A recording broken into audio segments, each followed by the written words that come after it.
Iya, kembali lagi di kanal Studio Bola bersama gua BG. Di sebelah gua ada Bang Agung Dos Santos. Yoi, It's coming Rom. Kita akan bahas mengenai Euro 2020 kemarin yang baru aja berakhir. masih Ah, masih berlaku nih. masih berlaku dong, Masih ya kan? masih Masih hangat, masih hangat masih hangat. Jadi kita akan bahas lengkap tentang keberhasilan Italia mengalahkan Inggris di Wembley. Jangan kemana-mana, jangan lupa juga subscribe, like, dan komen di kanal Studio Bola. Jadi kita akan kembali setelah yang satu ini.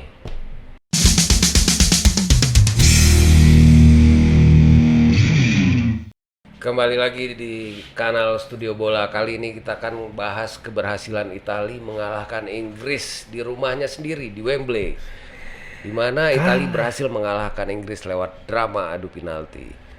Gimana nih, Bos? Apa Iya. sih kunci suksesnya Italia nih? Yang pasti Italia ini kan jadi 34 ya, unbeaten ya. Selama Mancini pegang Ya, dari sebelum dia, Europa League ya. ya dari setelah World Cup 2018 dia kan nggak lolos, Betul. terus Sampai sekarang sampai ya. sekarang. Ini artinya bisa dilihat sebenarnya lebih ke bagaimana Italia ini solid banget. Pemainnya memang nggak terlalu bertabur bintangnya ini nggak sepamor Iya, artinya Inggris ya. tidak seglamor skuad Italia zaman dulu ya. Yes, Kalau betul. kita bicara zaman dulu. Orang mungkin underestimate. Artinya setelah dari penyisian grup bagaimana lolos di 16 besar, bisa melawan bisa ngalahin Belgia, terus di semifinal sampai final yang lewat adu penalti lolosnya, sampai ketemu Inggris pun di final lewat adu penalti. Ini juga sebuah sebuah apa ya? Sebuah prestasi yang sebenarnya Mancini juga yakin sama pemain-pemain yang ada di line up-nya sih, gue pikir. Iya, emang mayoritas kemarin Italia itu pemain-pemain muda juga. Sebenarnya sama nih sama Inggris. Mereka dua-duanya ini banyak didominasi oleh pemain muda. Kecuali Italia dia nyisain dua orang nih.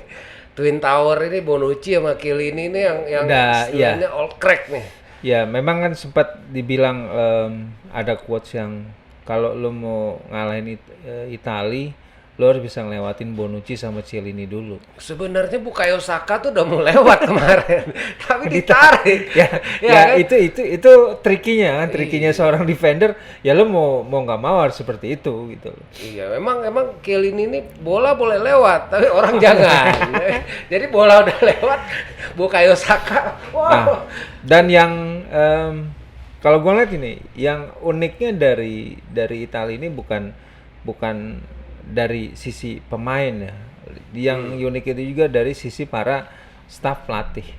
Ya, Ini geng ex Sampdoria semua. oh iya. Ya, Iya, iya. artinya kita bisa ngeliat di situ kan ada nama-nama Mancini, ada Vialli, terus ada Lombardo, terus ada pelatih kiper lain yang siapa Evani dan lain-lain. Rodrigo Evani ya. Ya, itu kan ibaratnya apa ya? 40 tahun yang lalu itu mereka sama-sama memulai debut sebagai pemain Italia di Sampdoria, dan sekarang mereka membuktiin bahwa persahabatan itu bagai kepompong. Bagai kepompong. Jadi dari beranjak dari pemain Yoi. sampai jadi pelatih. Jadi bonding antara Lombardo, Bondingnya itu udah dapat. Vialli, Mancini udah kuat ya. Solid. Itu solid, dan itu kan sebenarnya agak beda ya. Karena gua ngeliat yang inilah yang uniknya Italia yang sekarang nih, walaupun memang nggak bertabur bintang, tapi dari sisi staf pelatihnya ini bagaimana Mancio bisa meramu jadi antara senior dan junior ini benar-benar Ngeblend ya. ngeblend seperti Iya, itu. iya. Beda kayak misalnya Inggris, gue ngeliat Southgate, ya orang kan tahu bahwa yang sebenarnya main masternya adalah si Steve Holland. Steve Holland ya. Ya, bagaimana kayak kemarin Inggris pun di final, kenapa dia berani bermain tiga back.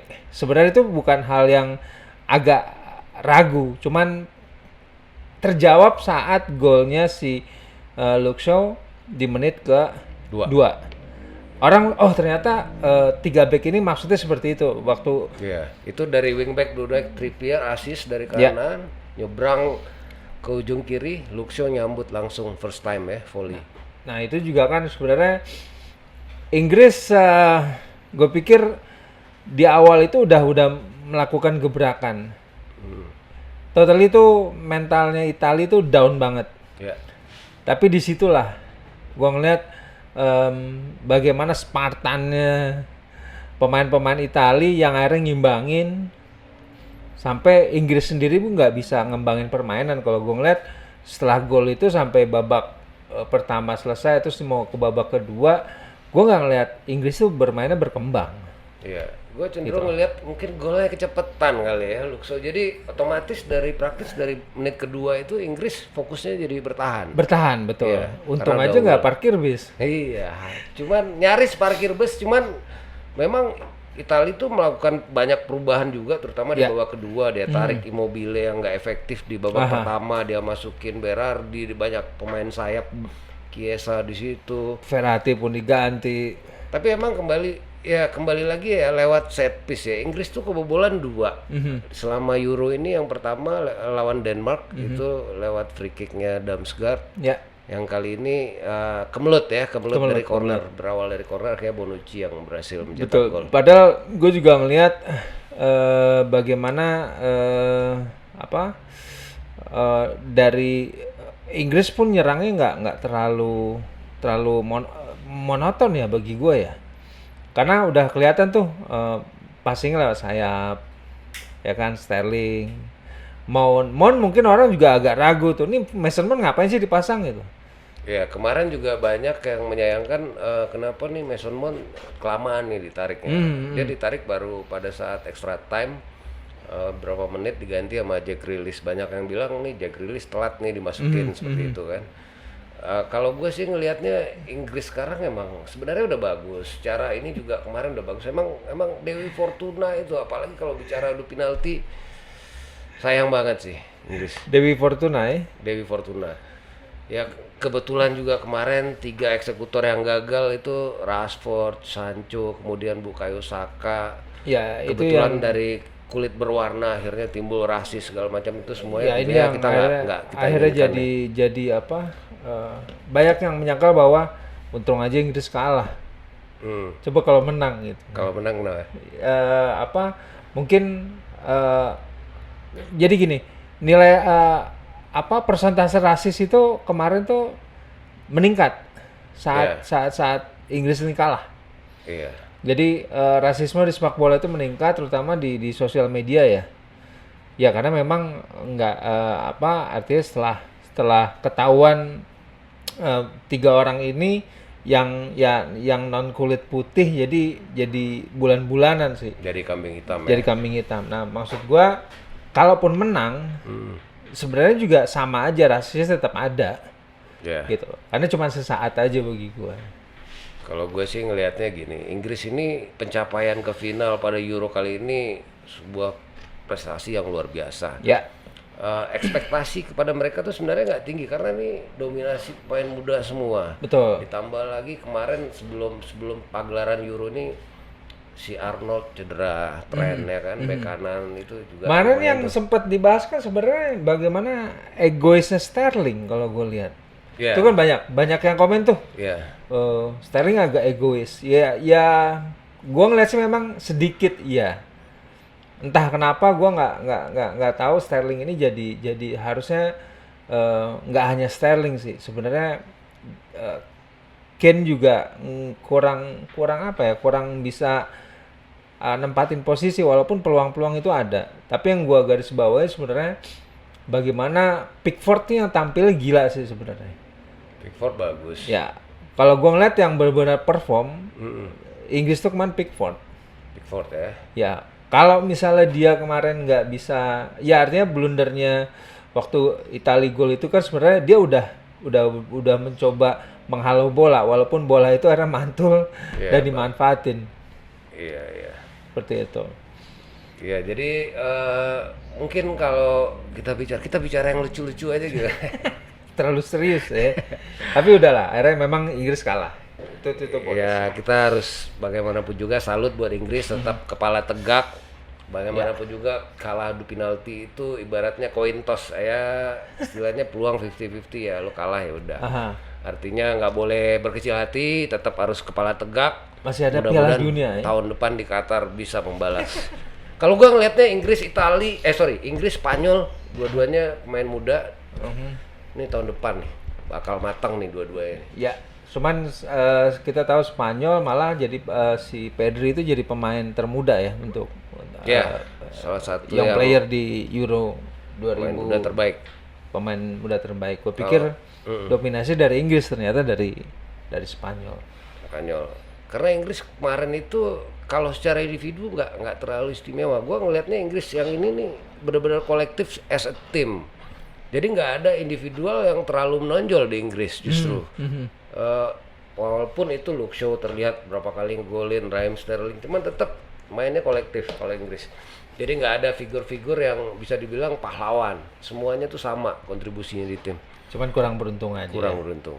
Walaupun fansnya udah yakin bahwa udah ada sampai bikin tato tuh kan. Iya, terpaksa harus di laser lagi ya. Laser. Ya 2024 nanti diganti. Iya, ganti dua. Gua mau nyoroti ini aja nih, berapa fakta menarik nih. Kemarin jadi gini, di saat Bukayo Saka mau nendang penalti kelima, itu si Kelly ini berulah lagi. Dia ngucapin semacam mantra dalam bahasa Latin tuh istilahnya kiri koco. Itu kayak semacam kutukan. Jadi kayak sial lu gitulah kalau bahasa Indonesianya. Dan akhirnya itu ampuh. Jadi tendangannya Bukayo Saka tuh berhasil ditangkap sama Donnarumma ya kan. Kirikocho ya jadi. Kirikocho. Oh, Kirikocho. Apa Kirikocho itu apa? Artinya sial lu gitulah kurang lebih. Jadi katanya itu dipakai dari zaman Argentina dulu yang pertama kali pakai tahun 82.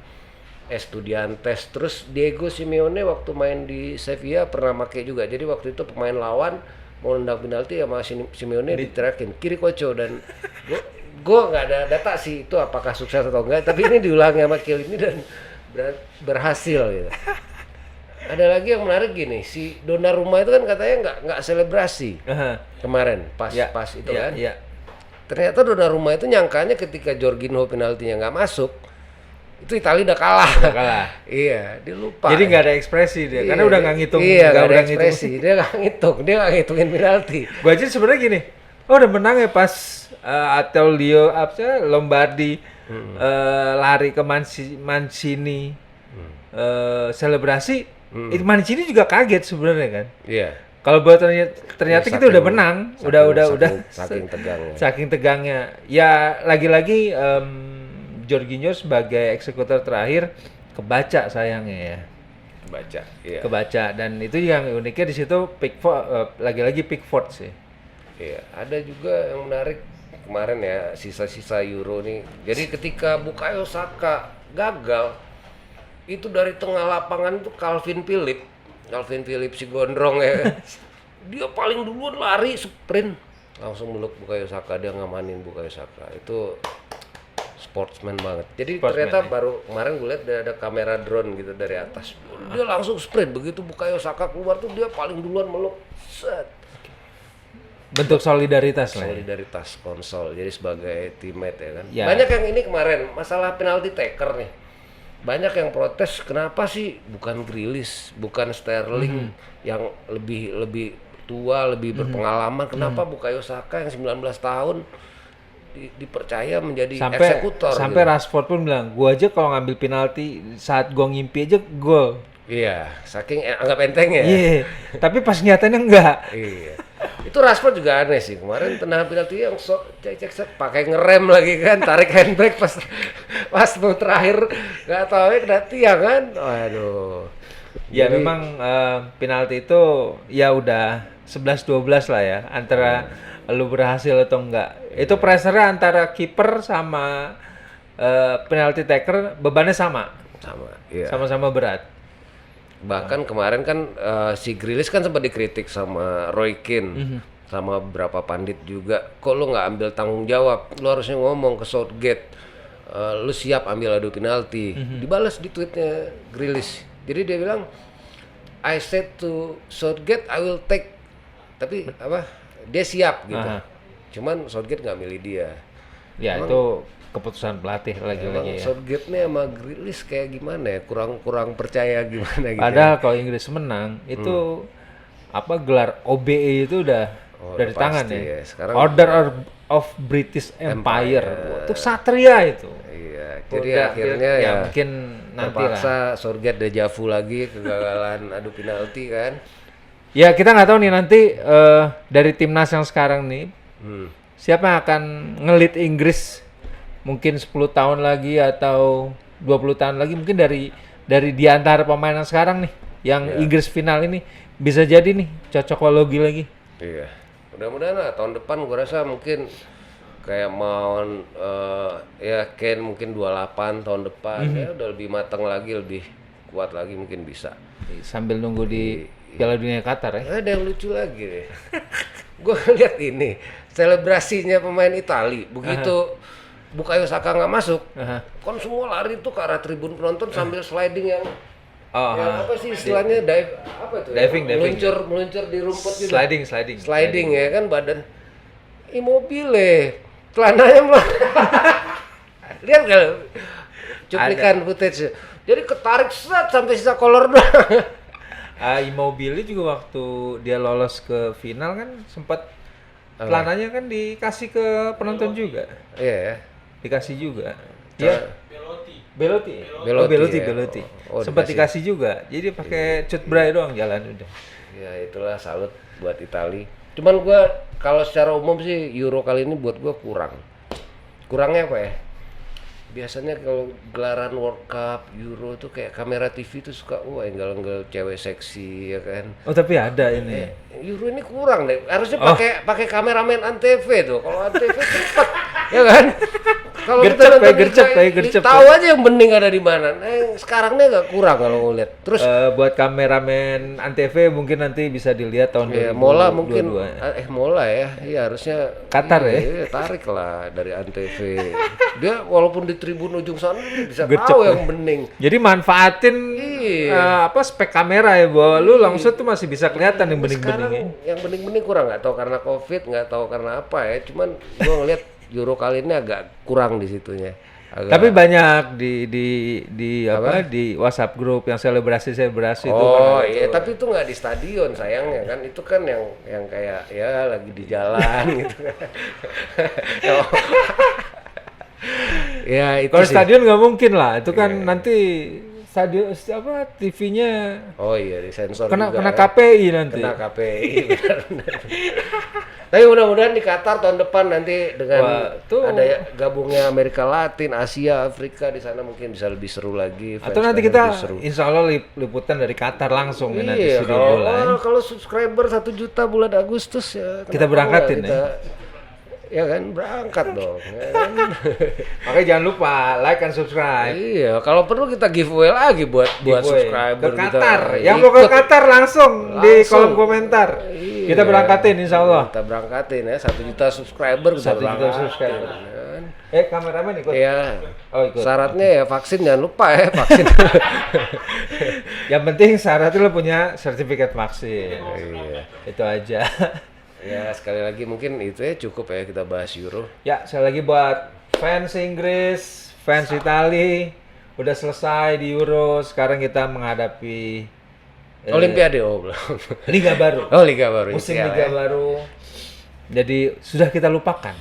Kita lupakan. Udah nggak ada lagi tuh Itali dan Inggris, nggak ada. Yang penting diambil hikmahnya. Diambil hikmahnya aja bahwa sepak bola itu permainan tim. Jadi saat lu menang, ya semua merasakan menang. Saat lu kalah, ya semua juga merasakan kesedihan yang mendalam. Cuman ya jangan lama-lama.